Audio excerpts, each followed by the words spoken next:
다시 만나서 반갑습니다. 제 순서인데 죄송합니다. 자꾸 목이 결리는데 저희 자연과학을 한 사람들은 슬라이드를 열어야 얘기가 됩니다. 그래서 슬라이드를 하나 열고 이야기하겠습니다. 오늘 그 주제는 제가 겸손이라는 주제를 좀 택해봤습니다. 이 주제가 겸손이고요. 제가 지금 여기 보이시죠? 그래서 큰 화면으로 열을까요? 고린도전서에 있는 말씀, 이 말씀 잘 아는 말씀인데, 형제들아 너희의 부르심을 보라. 육체를 따라 지혜로운 자가 많지 않으며 능하지 않은 자가 많지 않으며 분벌자운 자가 많지 아니하다.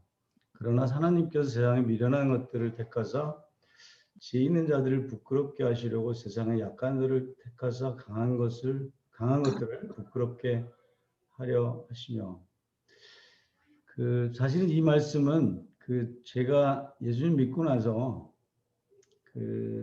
지금까지 생활해 오면서 또는 이 초기에 굉장히 저로 하여금 고민을 하게 하는 말씀 중에 하나였습니다. 한때 이제 제가 전에 고등학교 때 예수님을 믿었는데 대학 생활을 하면서 대학교 1, 2학년쯤인 것 같은데요.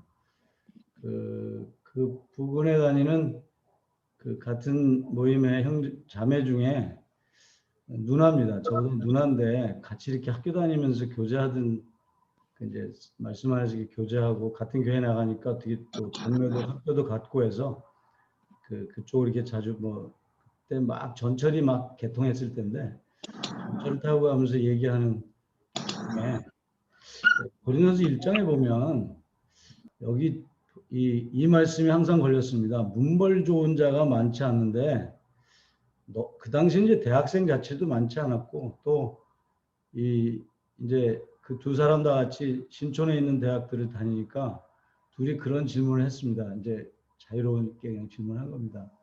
우리 이렇게 공부를 많이 해도 되는 거야? 아니면 이렇게 이제 대학에 다녀도 되는 거야? 이제 이런 같은 형제 자매니까 누나 뻘이 되는 자매님이셨어요. 그래서 근데 성경에 보면 이거 그렇게 이렇진 않아야 되는 거 아니냐? 또 그런 거에 대한 이제 도전적인 질문을 서로 한 적이 있습니다. 그러면서 이제 서로 그냥 위로의 이야기는 이거는 이제 우리도 보면 참 교회 안에도 그렇고 여러 가지 어떤 어렵고 힘들고 또 이것과 말씀에 이제 빗대면 부한자 그런 비교도 있고 그런데 그런 것에서 어쨌든 우리는 그분들 또는 많은 그런 사람들에 대한 이야기를 하는 것이다. 이렇게 이제 얘기도 하면서 그러나 또 한편으로는 너나 나나 다 우리는 고등학교 때 정말 약한 자로 있을 때 주님이 우리를 택해 줬잖아. 그래서 이제 주님의 은혜로 이렇게 대학도 들어오고 또 물론 주님 알게 됐고 하지 않았느냐. 이제 이런 이야기들을 하곤 한 적이 있습니다. 그래서 결국은 그 뒤에 이제 이어지는 말씀이 항상 우리 국어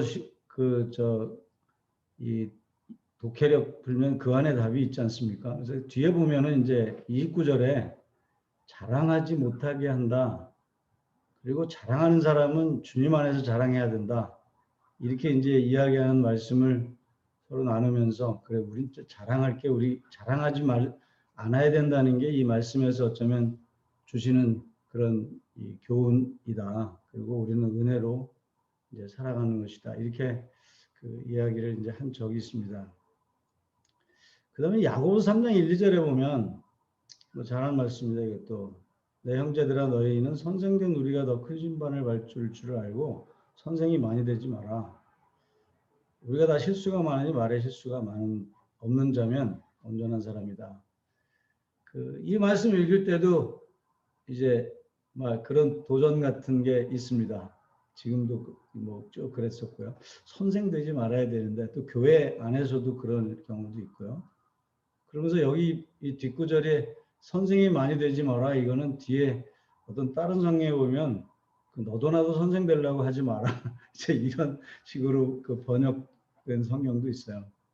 그러면서 그 이제 그러나 이제 우리 며칠 전에 어느 형제님들도 그런 이제 간증도 하셨고 저도 그랬고요. 제가 처음에 한 간증할 때 그런 이야기 했습니다만 어쨌든 주님 앞에 기도하기를 내가 이런 교직에서 일하고 싶다 하는 이제 이런 이야기들을 이제 그 기도 가운데 해서 그 거의 이제 뭐 주님이 그 40세 가까이 됐을 때 이제 길을 열어주셨다 이제 이렇게 했는데 그러면서 이제 제가 생각이 나는 이제 그 주제가 이제 오늘 주제인 그 겸손이라는 이런 겁니다. 그리고 여기 보면 말의 실수가 많은 자다 이렇게 얘기했는데 말을 많이 하면 실수가 많다 그렇게 이야기했는데 그 이제 우리 여기 그 교수 모임이기 때문에 제가 이제 이런 이야기를 할 수도 있는데 다른 데 가서는 이런 이야기하기 참 힘든 이야기입니다. 이런 주제 자체도. 그런데 어쨌든 이 선생이라는 이 직업이 결국은 이 성경에서 이와 같이 그 겸손하게 또 자랑하지 않도록 가르치고 있고 말에 대한 것들도 가르쳐 주고 있는데 그 이게 직업병처럼 말이 많아집니다. 그렇죠? 그래서 저도 집사람한테 뭐 틈틈이 이 주의하라고 이제 얘기를 듣는데 그렇게 이제 말에 대한 것도 자꾸 교만해지고 이렇게 겸손에 반대인 이렇게 되는 것들이 이제 종종 있더라는 거죠. 또 때로는 이렇게 하지 않으려고 굉장히 무단한 노력을 해도 결국은 다른 분들이 볼 때에는 이제 그렇게 보는 거죠. 요즘도 제가 이제 우리 교회 안에서도 이제 어떤 성도님들하고 교제하는데 교제하다가 그런 이야기를 해요. 뭐 그래 그 이제 우리 입장이 이제 다르다는 거죠. 이제 그 어떤 사회적인 것도 있지만 어떤 교회 안에 있어서도 자기 직업이 있으니까. 그래서 그러니까 제 말씀은 그렇게 하지 않으려고 해도 또 그렇게 아는 척을 해도 결국은 항상 좀 그 교만한 자처럼 또는 아니면 말이 많은 사람 선생으로 이렇게 봐준다 하는 거죠. 그래서 그럴 때 참 제가 사실은 이제 신앙생활을 지금 하면서 쭉 오랫동안 하면서도 이것이 항상 하나의 제 어떤 그 뭐 뒤에 가서 결론적으로도 그런 이야기 했지만 십자가와 같은 이런 것들로 이제 있었다 이런 생각이 들어서 이런 주제를 좀 택해봤는데요. 말씀의 구절들은 얼른 보고 지나갈 텐데 여기 이제 겸손에 대한 이런 말씀들을 좀 몇 군데 이렇게 찾아 제가 봤습니다. 그래서 역대상, 역대하, 왕상 이런 데도 이제 말씀 중에 하나님 앞에 죄인임을 깨닫고 자신의 행위나 자랑할 것이 없음을 깨닫고 낮은 데 처하여 긍휼을 구하는 마음의 자세 그런 말씀들을 이용해서 겸손이라는 걸 이렇게 정의해 놓은 그 글이 있더라고요. 그래서 여기도 보면 자랑할 거 없고 낮은 데 처한다. 그리고 긍휼을 구한다. 이런 것이 이제 겸손이고 그런 자세 마음이 돼야 되겠다 이런 생각도 해보고요.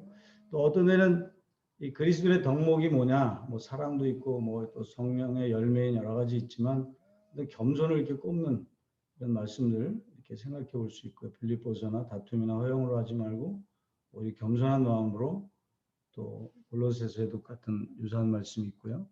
그래서 그 겸손은 어쨌든 하나님이 바라는 것이고 하나님은 겸손한 자와 함께 하시고 소원을 들으시고 그래서 은혜를 베푸시는 하나님이다. 이런 이제 그 생각을 이런 말씀들을 좀 이제 보게 됐고요.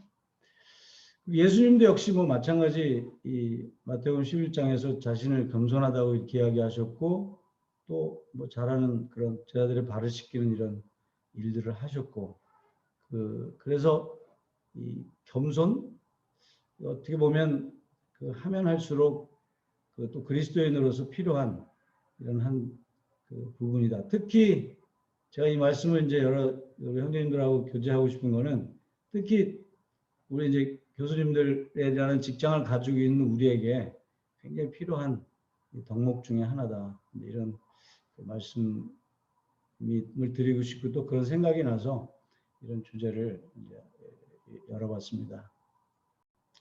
이 솔로몬이라는 사람도 역시 굉장히 높은 왕으로서 지혜도 있었고 뭐데 이분도 그가 이 지혜를 부러지실 때 거의 유사한 그런 상황의 이야기를 했더라고요. 다 읽지는 않겠습니다. 이게 시간이 짧은 시간이기 때문에 빨리 진행을 해야 돼서 그래서 이제 곤란한 상황이 있었죠. 왕으로서 어떤 지혜가 필요한 그때 하나님께 구하죠. 하나님은 정말 은혜 하나님이신데 은혜를 여태까지 주셔서 나로 이런 왕의 일을 지위에 있게 하셨는데 그때 그 지혜를 구할 때 그가 아주 간절했을 때 이런 이야기를 합니다.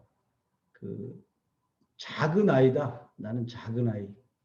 아주 낮아진 이제 그런 이야기를 하고 있고 또 이 은혜로우신 하나님이 내가 아닌 에게 그런 이제 지혜를 구하는 그래서 자신을 낮추었고 또 은혜 받은 아주 작은 사람이다 이렇게 자신을 낮추었을 때 이런 이제 겸손을 한 자세를 가졌을 때 이제 지혜를 주셔서 유명한 스토리죠. 지혜를 주어서 여인들의 이제 재판을 하는 이런 이제 뒤에 지혜를 가진 그런 왕으로 이제 있었던 걸 보게 되고 여기 이제 앞에 고린도전서에 이야기했던 말씀하고 좀 연관지면 이 듣는 마음을 주세요 이렇게 기도하는 걸 봅니다. 그래서 말을 많이 하는 또 말하기 쉬운 또 남들이 나를 늘 이 겸손한 사람으로 보기보다는 그렇지 않은 사람으로 보는 이런 상황이 있을 때 우리들이 취할 자세가 어떤 이런 겸손과 또 하나님께 구하는 것과 또 듣는 이런 마음 역시 말을 이제 조심하라는 거죠. 그리고 이제 앞에 고린도서에 있었던 것처럼 내 자랑이 아닌 어쨌든 하나님의 그리스도를 자랑하게 하는 이런 사람으로 사도 바울이 이제 본인을 이야기한 것처럼 우리도 그런 것들이 아주 필요한 이제 사람들이다. 또 필요한 또 이제 조금 이야기하면 그리스도인이 다 그래야 되지만 그 중에도 또 그러한 직종에 우리는 이제 있다. 이런 이제 생각을 해보게 됐습니다. 얼마 전에 그 책이 이제 하나 와서 책을 하나 보는데 그 책이 보신 분들 있을 것 같은데 김용찬 형제 인도네시아에 간 김용찬 형제가 이제 간증같이 쓴 책인데 제목이 뭐였나요? 우리는 그렇게 떠났다. 그리고 주님의 손을 잡고 낮은 곳으로 이런 이제 표현의 책을 썼는데 그 책을 이제 쭉 보는데 앞에 이제 추천사를 써주신 우리 형제님들이 계신데 그분이 쓴 이 글에 보니까 김영찬 형제에게 그런 이야기를 했더라고요. 책을 쓰면 교만해진다는 겁니다. 특히 젊을 때 책을 쓰면 교만해진다. 이런 표현을 쓰셨어요. 그러면서 절대 형제 교만하지 말고 나도 젊었을 때 책을 써봤는데 뒤로 그것 때문에 우리가 얼마나 내가 교만해졌는지 그런 얘기를 나이 드신 형제님이 이야기하셨더라고요. 그래서 글귀가 이제 이런 주제하고 들어왔는데 저희도 수없이 책을 쓰기를 좋아하고 가르치고 하는데 결국은 교만해지기 쉬운 이런 직종에 우리가 있다. 그래서 이제 이런 교훈들이 우리에게 좀 더 필요한 교훈이고 하다 이런 생각이 들고요. 그래서 이제 결론적으로 신분 자체가 우리 굉장히 겸손하기 힘든 직종에 있습니다. 또 아까 얘기한 것처럼 그래서 선생들끼리 좀 서로 하지 마라 이런 표현까지 했는데 그런 이제 그것에 대한 책임 그런 말씀에 대한 교훈이 결국은 겸손해야 되고 또 우리가 여기 제가 좀 이거 너무 크리틱스가 있었는지 모르지만 잘 들을 줄 모르는 직업병이 있습니다. 저도 그런 걸 느낄 때가 있고요. 또 가르치려고만 하고 높아지려 하고 존경받아야 마땅한 걸로 생각하고 그래서 저희들에게 이제 그런 낮아지고 겸손하고 하는 것들이 필요하다.